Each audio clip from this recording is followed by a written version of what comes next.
Hello everyone, आज चाहिँ हामी बुद्ध चित्त रोप्न आँटेको छौँ। यो बुद्ध चित्त चाहिँ हामीले काभ्रेबाट ल्याएको हो। अनि यति 2 मुखे 5 मुखे अनि 4 मुखे र 6 मुखे यिनीहरू हो। यिनीहरू 2 मुखेहरू हो है। यिनीहरूको चाहिँ एउटाको चाहिँ 1500 रुपियाँ गोटा परेको छ। अब हुन्छ कि हुँदैन त्यो चाहिँ थाहा छैन, र पनि यसो रोप्नु भनेर चाहिँ अब ट्राईको लागि लिएर रोपिरहेको छौँ। अब हेरौँ, लेट्स सी है। अब हाम्रो 2 वर्षदेखि फल्छ भन्ने कुरा छ हैन। फल्यो भने फेरि कुरा गरौँला, फलेन भने ठिकै छ हैन भाइ? ठिकै छ, ठिक छ।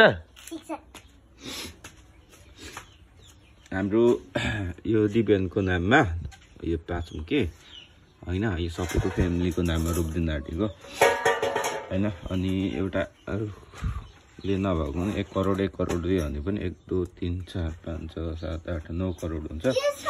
9 करोड हुने बित्तिकै एउटा गाडी किनिदिन्छु भाइलाई। कुन किनिदिनु? क्रेटा किनिदिनु कुन? मलाई